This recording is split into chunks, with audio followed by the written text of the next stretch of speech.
काका, ये काका, आणखी गांगोडे काका, या चौघांनी मुहूर्तमेढ़, सॉरी हिंदी में बोलती हूँ, कुछ लोगों को समझ में नहीं आता है। तो यहाँ नासिक में जो मानस योग साधना को लाना चाहते थे वो लोग थे, और उन्होंने बहुत परिश्रम करके ये शिविर को यहाँ पे रखने का कोशिश किया। और सौभाग्य से ऐसे हुआ कि पहले तो जब जैसे सब लोग बताते हैं और सब लोग बैठ पाते हैं, तो मेरी भी हालत वैसी ही थी। 10 साल पहले तक मेरा जीवन संक्षेप में बताना चाहती हूँ। वैसे तो मैं उसको याद नहीं करना चाहती हूँ, लेकिन सबको समझने के लिए मुझको बताना पड़ेगा।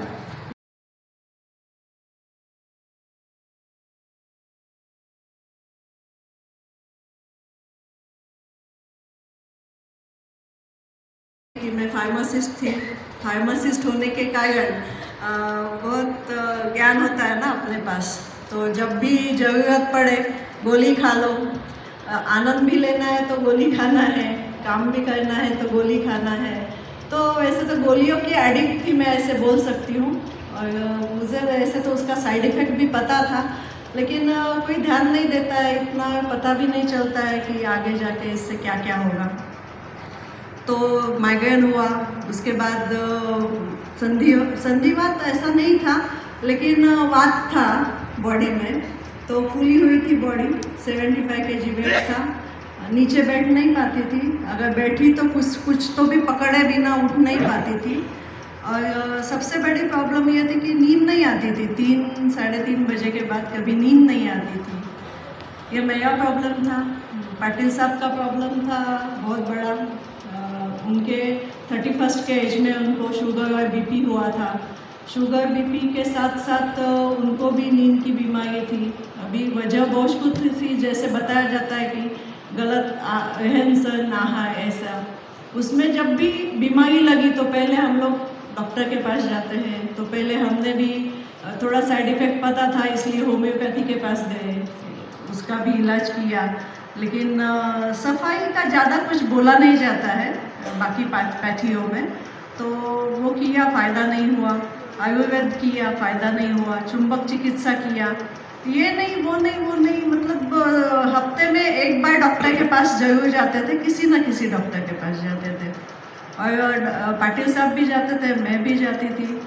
हमारे अगर घर में उस टाइम किराने का खर्चा, मतलब किराना स्टोर का बिल अगर 3000 रुपये रहता था, तो हमारा मेडिकल का बिल 9000 रहता था। मतलब 3 गुना ज़्यादा हम लोग दवाई खाते थे। समझ सब रहा था कि ये गलत हो रहा है, लेकिन हम लोग उस पर कंट्रोल नहीं कर पा रहे थे। दुख तो बहुत होता था। मैं खुद माइग्रेन और एसिडिटी के लिए, सिर्फ माइग्रेन के लिए 6 गोलियाँ खाती थी। वो भी एक गोली से मेरा सर दर्द कभी रुकता नहीं था। एट अ टाइम 2 गोलियाँ खाती थी, और वो 2 गोलियों के साथ एसिडिटी ना बढ़े इसलिए एसिडिटी की गोली, और फिर उसकी वजह से वोमिटिंग ना हो इसलिए वो गोली, ऐसा खाया जाता था। अगर मैं उसको टालती थी, अगर नहीं खाना है, बहुत समझ के ऐसा मैंने निश्चय कर लिया कि नहीं, मुझको ये गोली नहीं खानी है, तो बहुत बुरा हाल होता था मेरे साथ। 2-2 दिन सर दर्द, तीसरे दिन वोमिटिंग 2 दिन चलता था। निश्चय करते थे जब दवाई नहीं खानी है, डॉक्टर के पास नहीं जाना है तब। और फिर लेकिन चौथे दिन 5वें दिन तो डॉक्टर के पास जाके इंजेक्शन ही लगवाना पड़ता था। इंजेक्शन भी, एक इंजेक्शन से काम नहीं चलता था। एक इंजेक्शन लगाती थी, डॉक्टर आधा घंटा वेट करवाते थे, फिर भी अगर सर दर्द है तो दूसरा इंजेक्शन लगवाते थे, फिर तीसरा इंजेक्शन लगवाते थे। 3 इंजेक्शन के पहले मैं कभी घर नहीं आई थी, ऐसी हालत थी। और ये सब वजह होने की वजह से ज़िंदगी में आनंद नाम की चीज़ तो कोई बची ही नहीं थी। और बच्चा छोटा था मेरा बहुत, तो मुझे ऐसे लगता था कि हम लोग इतनी गोलियां खाते हैं तो पता नहीं कब दगा दे दे शरीर अपना। तो बच्चे को भी ऐसा प्रिपेयर किया था कि वो अपनी ज़िंदगी खुद जी ले, और पता नहीं हमको कब वाइंड अप करना पड़े। और सब छोड़ दिया कि नहीं, अभी कुछ नहीं होने वाला है, हमको ऐसा ही जीना है।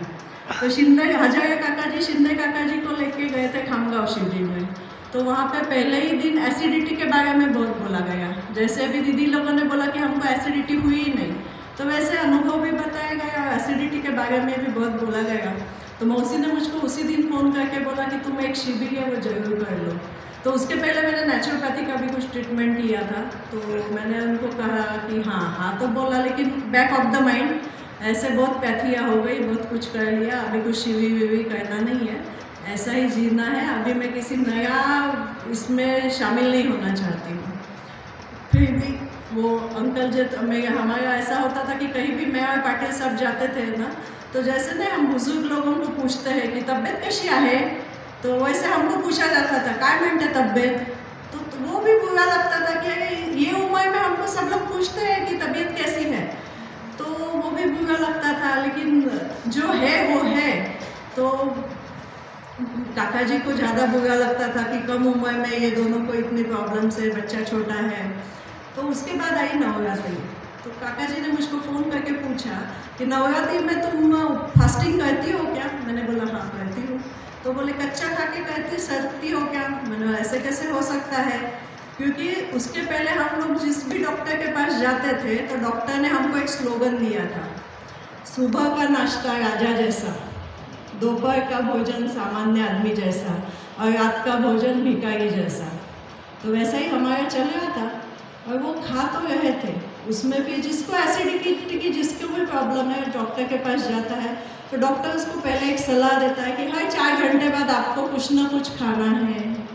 अभी यहाँ पे आके पता चला कि जितना खाते हैं उतना सफाई भी होना चाहिए, उतना उसमें ध्यान नहीं दिया जाता था, तो चलता रहा, सिलसिला चालू था। और थकान भी थी, कभी ताकत नाम की कोई चीज़ नहीं थी, उसके लिए भी मल्टीविटामिन लेते थे, क्योंकि गोलियों का ये सब कुछ, और बीमार और सोच फिर मन भी ये था। भगवान पे विश्वास करते थे। हनुमान चालीसा बोलती थी मैं डेली। हनुमान चालीसा में जब भी लाइन आती थी, नासे योग हरे सब पीड़ा, जब पता नहीं अंतर हनुमत बीड़ा, तो वो बोलती थी ना, पहले से बोलती थी, तो जैसे भगवान के हक पे हक जमा लिया था। तो उसको पूछती थी सवाल कि मेरी पीड़ा कब खत्म होगी। जब कहते हैं कि नासे होगा है सब पीड़ा, मेरी तो पीड़ा खत्म नहीं होती है, उल्टी मेरी पीड़ाएं बढ़ती जा रही है। और मैं भगवान को पूजा के बाद भी हमेशा बोलती थी कि मेरे घर में नई कोई दवाई नहीं आए, क्योंकि हम लोग बहुत कुछ दवाइयाँ खा रहे थे, कुछ ना कुछ हमेशा होता रहता था। तो मैं भगवान को ये कहती थी, मतलब प्यार से बोलती थी, लेकिन उसको आप कोसना बोल सकते हो। तो ऐसे भगवान को भी मैं डांट देती थी कि मेरी पीड़ाएं ख़त्म नहीं हो रही है। काका जी ने फ़ोन किया, उपवास कर लो कच्चे पे। मैंने कहा होगा तो नहीं, क्योंकि 4 घंटे बाद खाने की आदत थी, और वो भी राजा जैसा नाश्ता खाने की आदत थी, और वो भोजन तो कैसा हो सकता है। लेकिन काका जी इतना बोलते हैं तो ट्राई करके देखते हैं।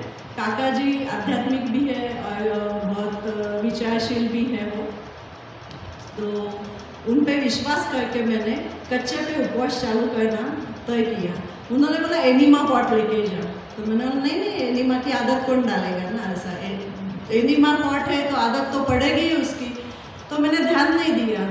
फास्टिंग के पहले दिन काका जी ने फ़ोन करके बोला कि अगर तुम चाहती हो तो उपवास करना, तो मैं एनीमा पॉट लेके आता हूँ।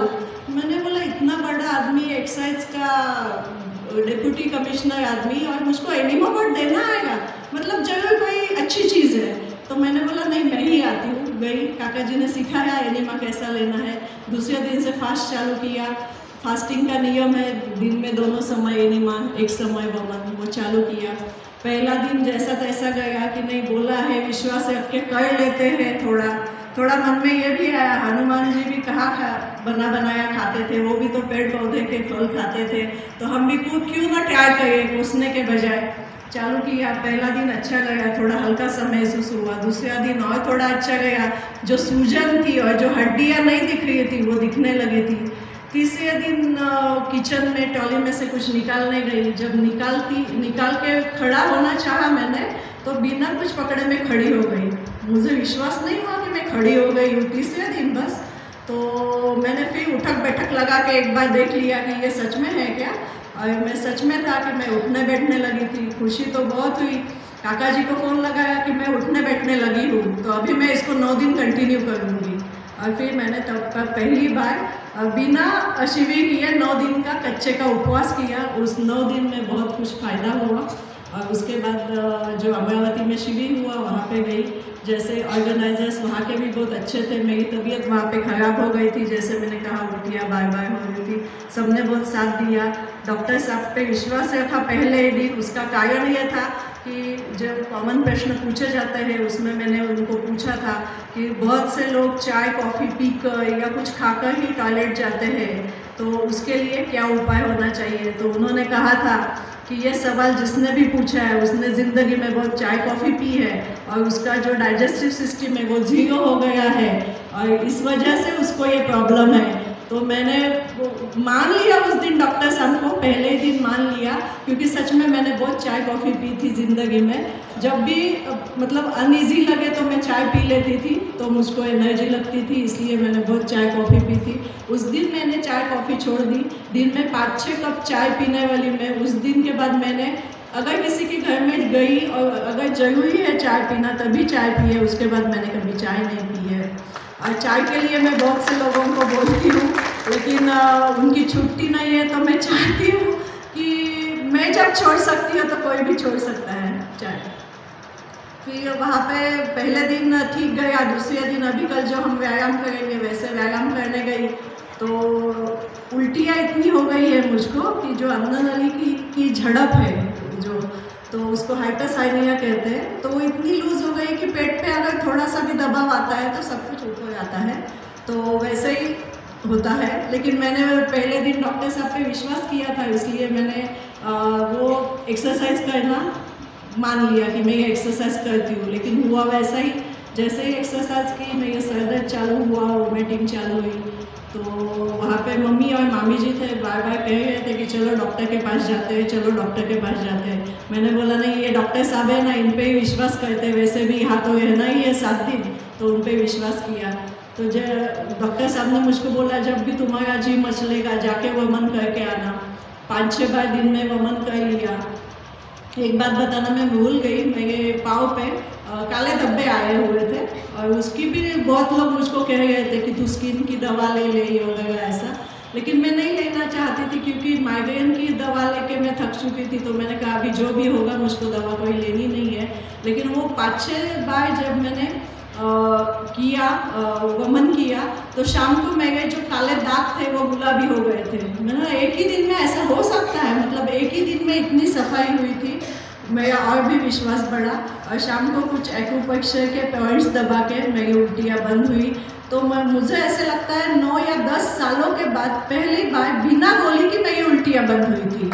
तो इसलिए मैं राम जी का भी धन्यवाद देती हूँ। और मुझे पता नहीं था ये साधना रामचरितमानस पे डिपेंड है।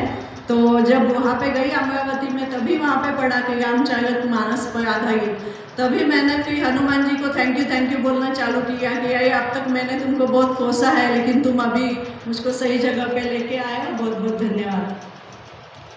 उसके बाद टाइम आया कि अभी ये हमेशा के लिए ना हो, घर पे आए, सब कुछ किया। पाटिल साहब को भी ठीक हुआ, उनके भी बहुत से प्रॉब्लम ठीक हो गए।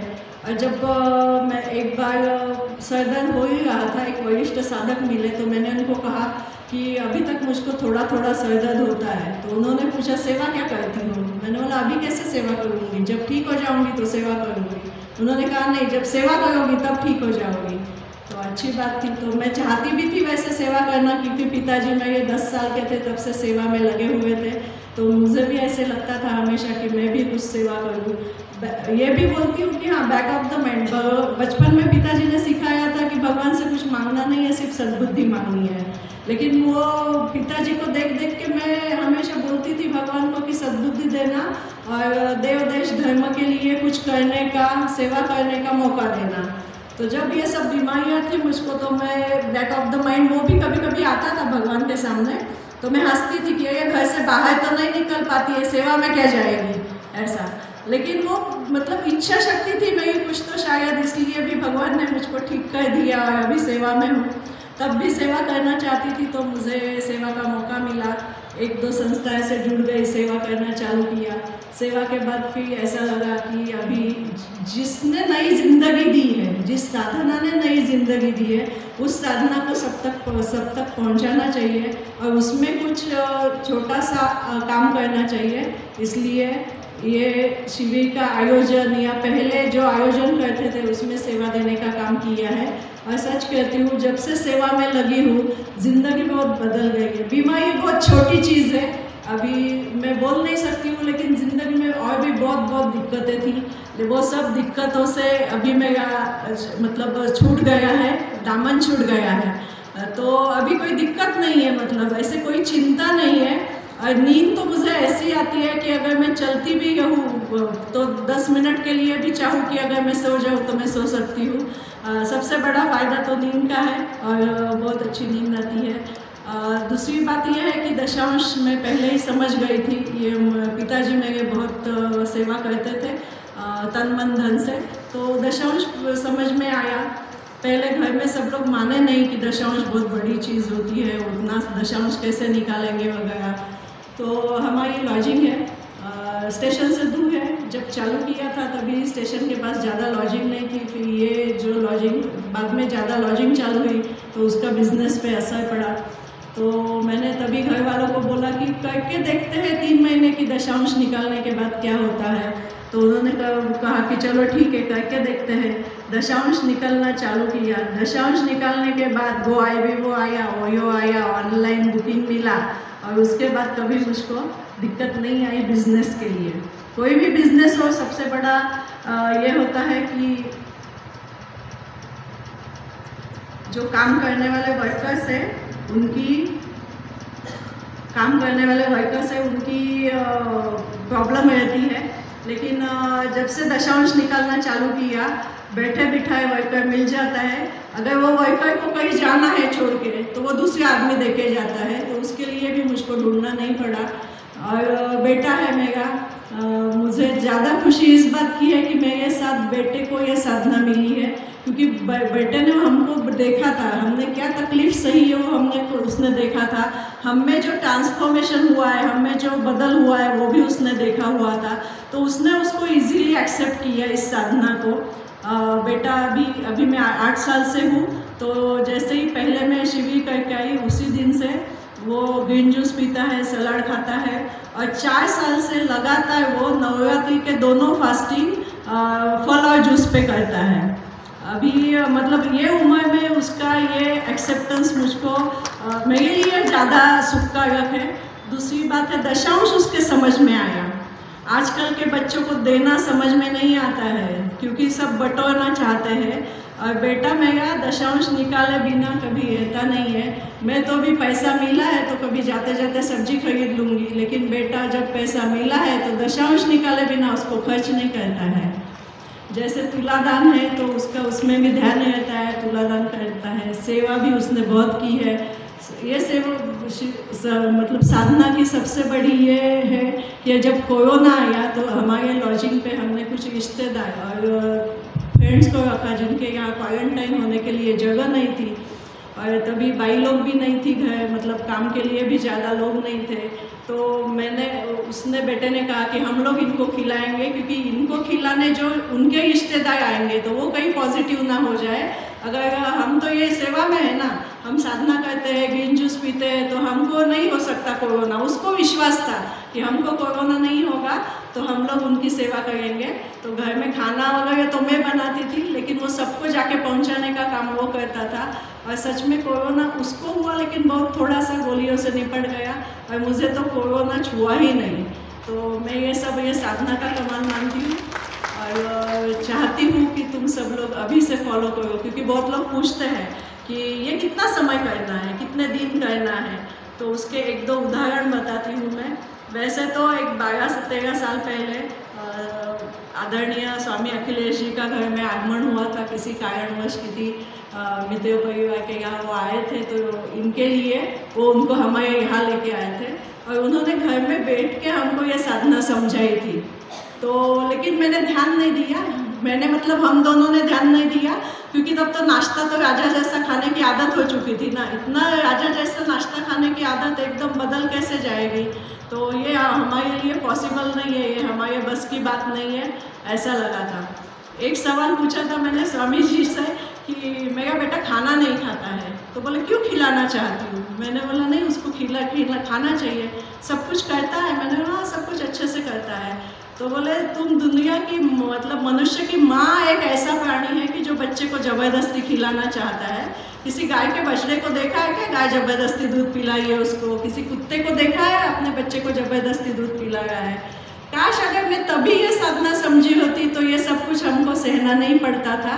तो इसलिए मैं चाहूँगी कि आप सबको मतलब पहली बार मिला हो या दूसरी तीसरी बार मिला हो, अभी जिनको भी ये साधना मिली है तो इसको कभी छोड़ने का प्रयास ना करें। मन में भी ना लाए कि मैं यहाँ से वापस जाऊँ या मैं कुछ रुक जाऊँ, ऐसा मन में भी ना लाए। और आगे और सेवा की जो संधियाँ मिलेगी मतलब सबको, तो सेवा का ये भी पूछा जाता है भाई मैं क्या सेवा करूँ। आप सेवा की चाहत रखो, सेवा अपने आप आपको मिल जाएगी। तो सिर्फ सेवा की चाहत भी रखना चाहिए। धन्यवाद।